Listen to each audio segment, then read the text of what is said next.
नमस्ते। आज बात करते हैं उस एक सवाल की जो हर स्मार्ट इन्वेस्टर के दिमाग में आता है।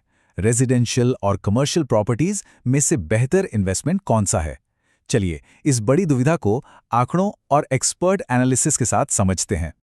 तो सवाल बहुत सीधा सा है ना? कि अपना पैसा लगाया कहाँ जाए? एक आरामदायक रेजिडेंशियल फ्लैट में या फिर एक हलचल भरे कमर्शियल स्पेस में?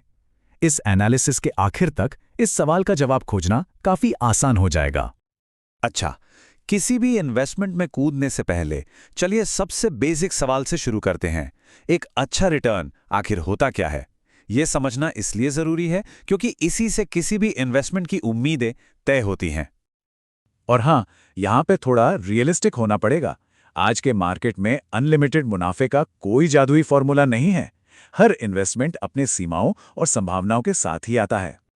तो चलिए अब सीधे मुद्दे पर आते हैं और कंपेयर करते हैं दोनों तरह की प्रॉपर्टीज से मिलने वाले रिटर्न को, जिसे हम यील्ड भी कहते हैं। यहीं से असली कहानी शुरू होती है।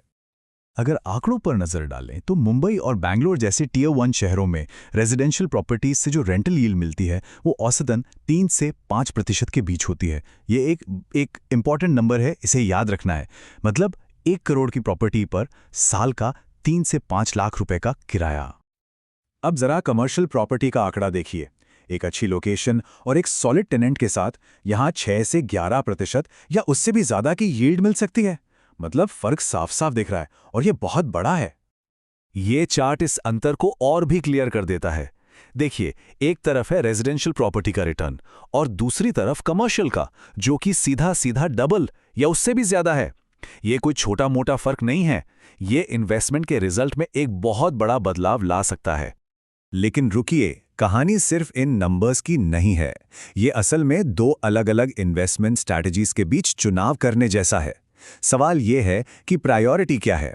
प्रॉपर्टी की वैल्यू में लॉन्ग टर्म ग्रोथ या फिर हर महीने आने वाली एक स्टेडी इनकम?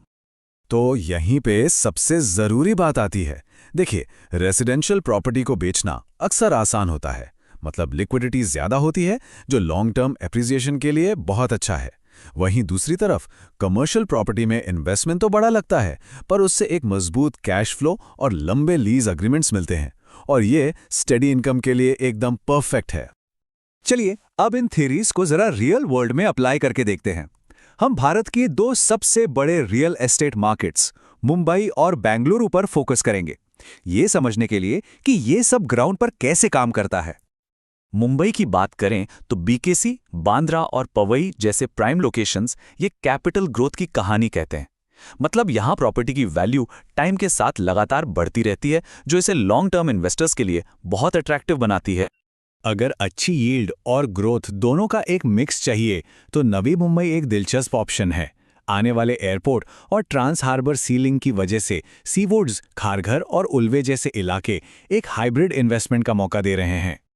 अब चलते हैं बेंगलुरु की तरफ। व्हाइटफील्ड, आउटर रिंग रोड और हेब्बल जैसे आईटी कॉरिडोर्स ये घर खरीदने वालों और कॉर्पोरेट कंपनीज दोनों को अपनी तरफ खींचते हैं। इसी वजह से यहाँ रेजिडेंशियल और कमर्शियल दोनों की डिमांड बनी रहती है। और अगर फ्यूचर की बात करें तो अट्टीबले और इलेक्ट्रॉनिक सिटी फेज 2 जैसे जो नए हब बन रहे हैं वो अगली ग्रोथ वेव के लिए तैयार हैं। वजह? नई मेट्रो और रोड कनेक्टिविटी। तो इन इलाकों पर नजर रखना बहुत जरूरी है। तो अब जब थियोरी और एग्जाम्पल्स दोनों क्लियर हो गए हैं तो एक प्रैक्टिकल एक्शन प्लान की तरफ चलते हैं। ये एक ऐसी चेकलिस्ट है जिसके इस्तेमाल किसी भी प्रॉपर्टी में इन्वेस्ट करने से पहले करना ही चाहिए। ये 4 स्टेप प्लान किसी भी इन्वेस्टमेंट को परखने में मदद करेगा।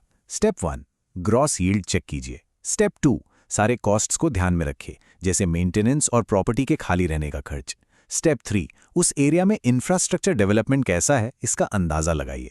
और स्टेप 4, एक अच्छे रिलायबल टेनेंट को ढूंढना, ये भी उतना ही जरूरी है। और इस पूरे इवैल्यूएशन का सबसे छोटा लेकिन शायद सबसे जरूरी हिस्सा अब आता है। ये एक छोटी सी बात है जो लॉन्ग रन में बहुत बड़ा फर्क पैदा कर सकती है। इस बात को समझना बहुत जरूरी है। यील्ड में सिर्फ 1% का अंतर भी 10 साल के टाइम फ्रेम में टोटल रिटर्न्स पर एक बहुत बहुत बड़ा असर डाल सकता है। इसीलिए हर 1% मैटर करता है। तो आखिर में सवाल हर इन्वेस्टर के लिए वही रहता है, उनका लॉन्ग टर्म फाइनेंशियल विजन क्या है? लक्ष्य एक स्टेडी इनकम है या फिर प्रॉपर्टी की वैल्यू में जबरदस्त ग्रोथ?